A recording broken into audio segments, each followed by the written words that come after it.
Thank you for joining us. My name is Jennifer Homendy, and I'm a board member with the National Transportation Safety Board. First, on behalf of the NTSB, I want to extend our deepest sympathies to those who were impacted by this tragic event. I want to start by introducing our investigator in charge, who we call the IIC. His name is Aaron Sauer. That's S-A-U-E-R. He will be assisted by a multidisciplinary team here in Alaska, and then also back in Washington, D.C., and at the NTSB's lab, which is also in Washington, D.C. We'll have on the ground 14 people from the NTSB, including 3 from our Alaska regional office, which is based in Anchorage.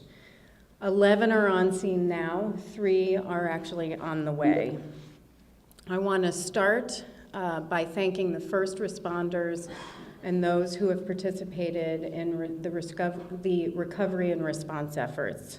It was a multi-agency effort, and I want to especially thank the Coast Guard, the American Red Cross, the Alaska State Troopers, Ketchikan Volunteer Rescue Squad, and a host of state and local agencies, including local fire department personnel. Here's what we know so far, and I want to stress this is preliminary information. We have a lot of information to collect and a lot of information that we need to verify. So again, this is preliminary. 2 air tour operators were involved in a mid-air collision at about 12:21 p.m. Alaska time yesterday. The first plane was a DHC-3T Turbine Otter that was owned and operated by Ketchikan Air. 11 people were on board, 1 pilot and 10 passengers. On the second plane was a DHC-2 Beaver, owned and operated by Mountain Air Service. 5 people were on board, 1 pilot and 4 passengers. Preliminary data shows, and again this is preliminary, that the Ketchikan plane was on a southwest heading inbound to Ketchikan. It descended from about 3,800 feet to between 3,200 and 3,300 feet at about 126 knots, which is approximately 149 miles per hour. The second plane, the Mountain Air plane, was on a west-southwest heading, also inbound to Ketchikan, maintaining an altitude of about 3,300 feet at 106 knots, which is about 125 miles per hour. The 2 planes converged between 3,200 and 3,300 feet on the west side of the George Inlet.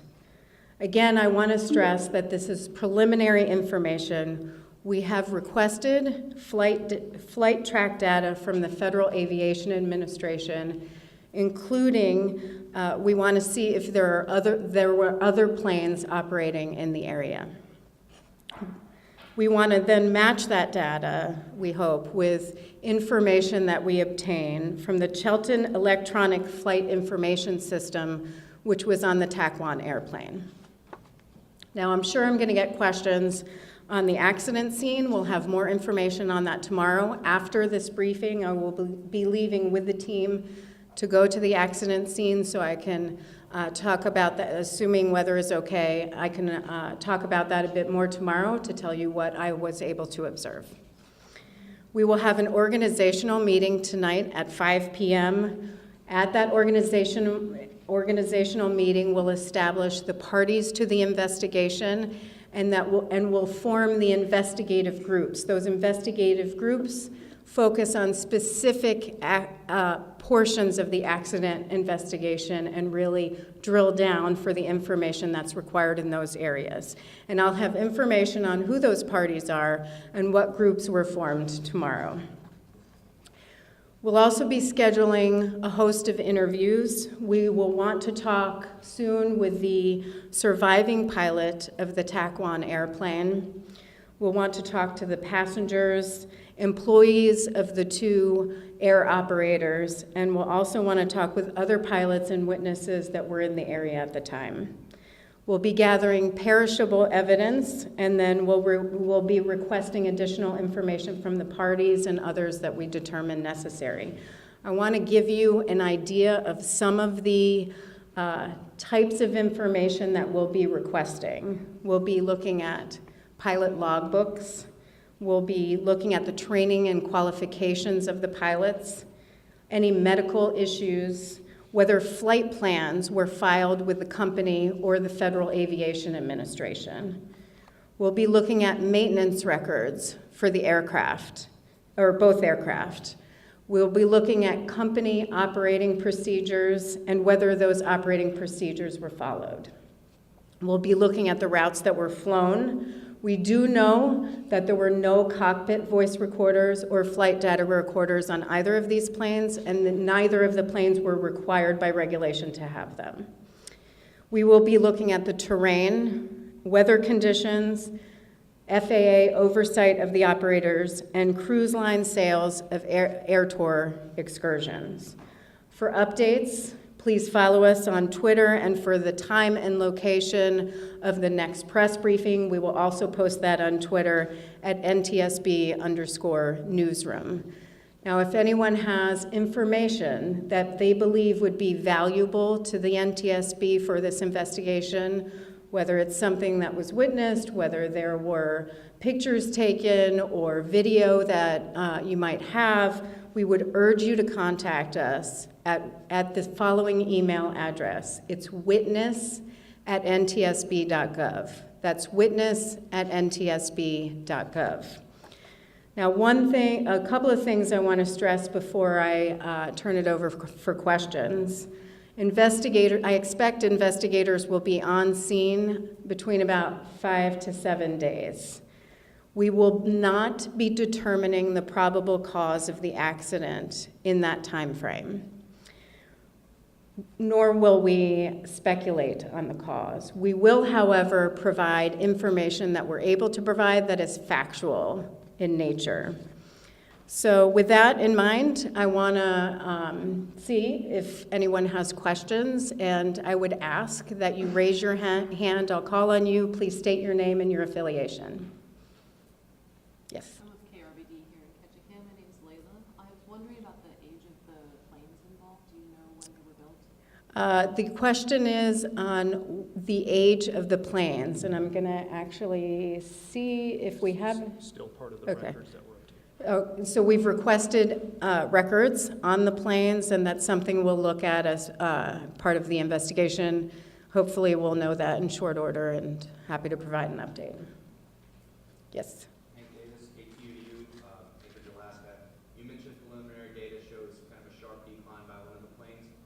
Did it appear to be an unusual maneuver? Is there anything out of the ordinary about that? Well, that is something that we'll look at as part of the investigation. Tomorrow, we expect to recover the wreckage, and we have a structural expert with the NTSB that is here with us, and he will spend significant time trying to put together how the two planes came together. Yes. Cassie Sherman, KTA, Channel 11.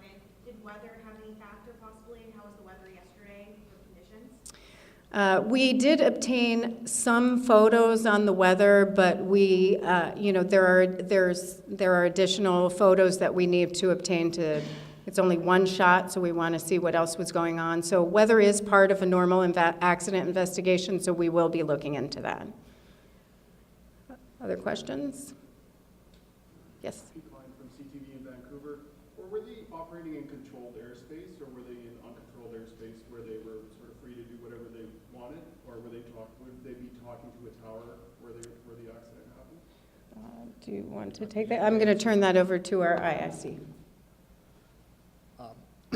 As Member Hamady mentioned, we are going to be looking at all the information related to communications and operating procedures within that area. That is not a controlled area that they would be required to talk to a tower. Any other questions? Thanks very much. Oh, well, there was one more. Yes. Sorry.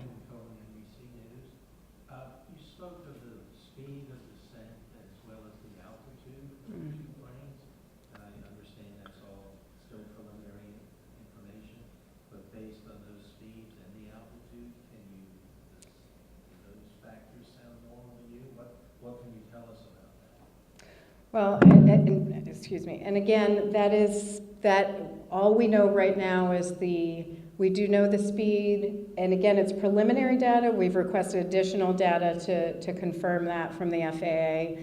And so the preliminary data shows speed and altitude, but we don't want to make any assumptions based on that.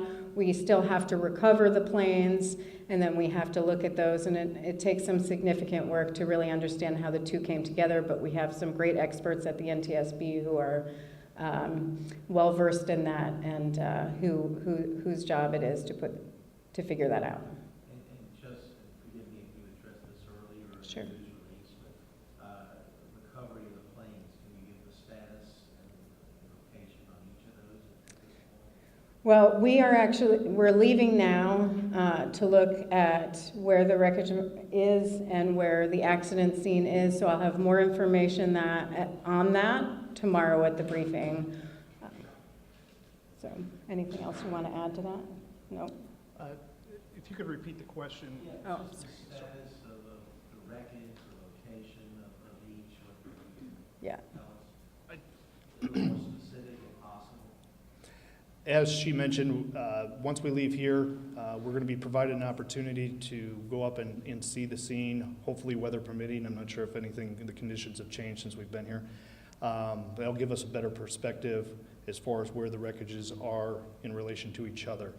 The recovery efforts will begin tomorrow. There is a company here in town now that does a lot of recovery work here in the state of Alaska. He's assembling teams of divers as well, because there is some wreckage that is located well under the water surface. And so he is assembling his recovery team as well, along with barges and so forth. So that recovery effort of both aircraft, it'll begin tomorrow, and obviously work at the pace that the conditions allow. Depth of the water, maybe conditions of the water? At this point, I'm not exactly sure what all the information we're going to be gathering. Any further questions? Yes. Allison Hurst with CTV News in Vancouver. Just wondering if you can comment on which direction perhaps the planes were going, if they were coming to, and what time frame? Well, the one plane was in a southwest heading, and the other plane was in a west-southwest heading, and they were both inbound to Ketchikan. As for the time, we believe that the collision occurred around 12:21 p.m., and we're looking at information on where they started, but again, we have requested additional information for that from the FAA. I have one more question. Yeah. if you don't mind. Cassie from KTVA. Just a clarification, what is the death toll so far for this?